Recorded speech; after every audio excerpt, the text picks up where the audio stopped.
Welcome back to SwitchCorner. Today we're going to be taking a look at the upcoming games this week on the Switch. As always here, I don't cover everything. Instead I skip the shovelware, or at least, what appears to be shovelware to me, and I go right to the good stuff, or at least potentially good stuff. I give you an idea then of if it's going to be a day one for me, or one that I wait to see reviews on first. Now if I do miss anything good, let me know in the comments below. I want to know anything I should be checking out. With that though, hit subscribe if you love the Switch as much as we all do here, join our growing family, and let's get started.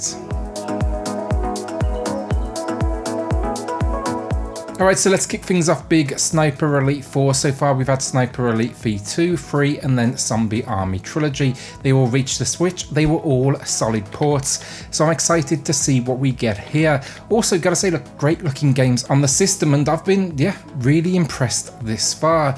Here the mission is simple enough. Liberate Italy from fascism during World War II. For those that may not have played a S.N.I.P.E.R Elite game before, they basically place you in a small open world location. They give you a target, and then it's really down to you on how you execute.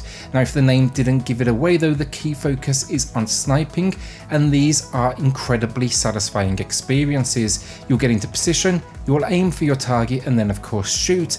But this one, it has some level of realism, especially as you bump that difficulty up, so expect here to be accounting for things like wind, travel distance and the like. Great series, one I really enjoy because I think the combination of third person and then first person and stealth, it just builds an extremely satisfying conclusion, especially when you factor in the brutal X-ray camera that shows bones shattering. Add into the mix then local and online multiplayer, HD rumble and gyro controls, and I think here we have another winner from Rebellion, and I'll be for sure going day one on this one. Next up then, this one came out of nowhere, announcing itself just last week, but the Serious Sam collection. The screenshots, they look stunning for this one. I'm really curious to see if it delivers on the visual front, but I've played the first two before and I think they are just a great time overall. They're not smart, that is for sure, but they are old school style shooters, so think like Doom if Doom was given the modern visual treatment. It also has that typical Devolver digital style sense of humour. Now if you know me, if you know this channel, I will nearly always give Devolver my cash. This is just another example of that. I'm going to be going day one because I think it's a great price. Combine the 3 games here, and you've got at least 25 hours of gameplay on your hands. Save the world though from invading aliens and travel the world in the process with a ton of great weapons, and even 4-player local co-op or versus, so think like team deathmatch, capture the flag deathmatch and so on. The only thing I think is weird with this one, why not release them standalone too, so they can divide that price by 3, so those of us that are new to the series could take a little risk and try one before they dive into the entire collection. That would make absolute sense to me personally, but each to their own. They're great games either way, nothing groundbreaking but a ton of fun, or at least those first 2 are that I played before. Mars Horizon then, and this one has piqued my curiosity. I thought it was overpriced shovelware initially, honestly, but the more I've dug in, the more impressed I become, thanks mainly to previews. I'm for sure going to be waiting on reviews first, but the idea seems to be you lead a space agency on a mission to land humans on Mars in what's basically describing itself as a strategy simulation. Here you'll be able to build out your base, so think like launch pads, research labs, training and so on, and then of course you'll launch yourself into space, controlling everything from the home base. I'm hoping for life sim mixed with the likes of Rollercoaster Tycoon, but obviously we will see this week. I like the visual style though. Some areas seem a little weak, but I do like the general cel-shaded style they've gone for. I'm just hoping the content is there now to justify the price tag. This could definitely be a hidden gem though. It has all the qualities of one, so I'm going to be keeping a close eye on it. Quick one now, but pure pool. Not a huge amount to say. Play pool or snooker with a few variations. Think 8-ball, 9-ball, killer and more. With multiplayer on offer though, and crossplay, if you're a fan of the sport, then this may well be worth a look. Pure pool is just well respected. It has a huge community, so I'm actually really looking forward to this one. The price here though is great. The screenshots look awesome if that's actually what we get on the Switch, and then there's 480 offense to work your way through. It then even throws in touchscreen controls, twin stick, and I'm really hoping some form of motion control too, but only time will tell. I won't cover it, but I will for sure be buying it. Alright, so FMV fans, Wales Interactive, who are known for their work within the genre, they are back with a title by the name of 5 Dates. Love the genre myself, and I also appreciate it's an acquired taste. Gotta say though, with this one, I'm a little unsure about how I feel. The idea is it's a romantic comedy set around the idea of digital dating during the coronavirus, and I'm not too sure how I'm feeling right now about coronavirus related media. It was going to happen, of course, I'm just not sure if this was a little too quick. That said though, I am curious. I will be covering this one day one on the channel, mainly because it comes from director Paul Rashid, and he was the director behind the sci-fi FMV The Complex, which I really enjoyed. I just hope they treat the subject matter here with the respect it deserves. A romantic comedy set around coronavirus just seems like a bold move to me, and I'm unsure at this point if it's going to pay off. Strong looking cast though, and he's proved his skills before, so hopefully this one delivers. Who Wants to Be a Millionaire then? Another quick one, but I grew up on the original releases of this very game, and I'm not gonna lie, they were fun with the family, especially when those family members, they didn't really, typically game. It's hard to get the formula wrong though, that is for sure, but I'm curious to see how this one does just sales wise. It's already dropped in the UK, but this week sees it hit the US. 2,000 questions, it could be some fun, especially over the Christmas period, but yeah, it is 100% overpriced, that is for sure. Bridge Constructor, the Walking Dead edition, and I am excited for this one. The devs Clockstone Software, they made the fantastic Portal Bridge Constructor, and it seems they have another hit on their hands here.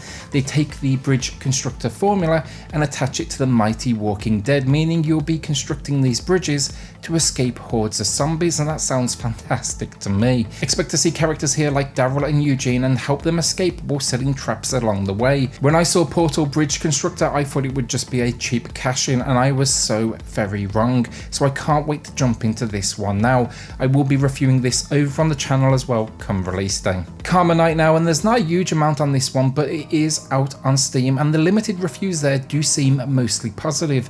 It was the visuals that caught my eye personally, but it's a 2D hack and slash platformer. It sounds like it doesn't have a huge amount of depth to it, but its combat system is supposedly simple and fun, and that's really all you need. Along the way, you're going to be learning like new skills, think magic attacks, and then even finding hidden items as you progress. I'll be watching out for reviews on this one though. It's a super low price point, so it might actually be worth an add to the library. Dreamo now, and this one looks super interesting, and I like the fact it has a demo which you can check out for yourself. It is live if you like the look of this trailer. Respect for taking that extra step and having the confidence in your game to just kind of like put that out to the world. I'd love to see more demos on the eShop. It just makes life so much easier when it comes to, parting with your cash. We've had some fantastic first-person puzzlers on the Switch though, and it looks like this could be another one of them. Here, expect a fully voice-acted story where you take on the role of Jack Winslow, who awakes on a mysterious island, and you must now piece together like your memory while being guided by the voice of one Tara Moreau, an inventor and therapist. I'll watch out for reviews first, but I'm pretty confident this one's getting added to the library. It's also out on Steam, and folks there were impressed. Alright, so Cake Bash, I'll keep this quick. I thought it was shovelware, honestly. It's a party game brawler where you play as cakes, obviously, and you beat the crap out of each other. But it's actually out on other consoles, the PlayStation, for example, and the review average, it surprised me on Metacritic, it's 75 out of 100, so yeah. I'm actually kind of like curious now. If you want another multiplayer experience, this may be worth a look, and it offers both local and online play. Not sure if it's going to be for me, but I'll be checking out reviews as it may be a good one for the wishlist as I of course wait for a sale. Our penultimate game of the week then, and honestly I have a sneaking suspicion this is going to be awful, but Sniper Hunter Scope. This is a on-rail shooter, and I really do like the visual style they've gone for. It just seems pricey, honestly. It's promising though, 15 stages, 30 weapons, and then achievements. But yeah, maybe it will be fun. Just call me, I guess, like skeptical. The reason I bring it up though, you can actually grab this game for free if you own either Urban Flow or Paratopic already. Do not, whatever you do, pay full price for this. The deal is available until December 19th, and Paratopic here in the US is only $5.49. Urban Flow is like $14.99, so yeah, just buy either one of them and get this free. Urban Flow then as well, great game, but what I would do personally, wait for a sale, see if it comes up before this deal expires December 19th. I really like the on-rail genre though, so hopefully this one surprises me. Either way though, I'm going to grab it because I actually own both of those games already, so yeah. A free game is always worth a look. Our final game of the week then, the mighty and no doubt most desired game of the week, Hyrule Warriors Age of Calamity. This is a Dynasty Warriors experience with a Zelda skin. The first Hyrule Warriors was a lot of fun though, if a little repetitive, but I have high hopes for this one. They're paying a particular focused story, the visuals look stunning, and the idea of building upon the Breath of the Wild, a very smart one, let's face it. Don't think I need to say too much about this one. Expect dumb AI and then destroy everything in your way. If you're unsure though, or even if you haven't already, check out the demo. It's seriously impressive as demos go. It's a couple of hours of gameplay. It carries over to the full game if you buy it. And yeah, gotta say, I am personally excited. My only concern, honestly, the demo, I had a fair few frame rate drops, and I hope that isn't something we see carry through to the full release, but I've got a feeling we will. I still had a great time though either way, and I'm for sure going day one on this one. You can also expect some coverage here on the channel, probably a few days after release. And that is it, another week down. Are you picking anything up this week? And have I missed anything you think I should be checking out? With that then, like a shout out to the patrons of the channel who are just going above and beyond to support SwitchCorner. Helps more than you know, so thank you all so much. Truly is appreciated. If you want to check that out for yourself, I have linked it down in the video description below. Then hit subscribe if you love the Switch as much as we all do here. Join our growing family, and I'll see you all on the next video. Thanks everyone.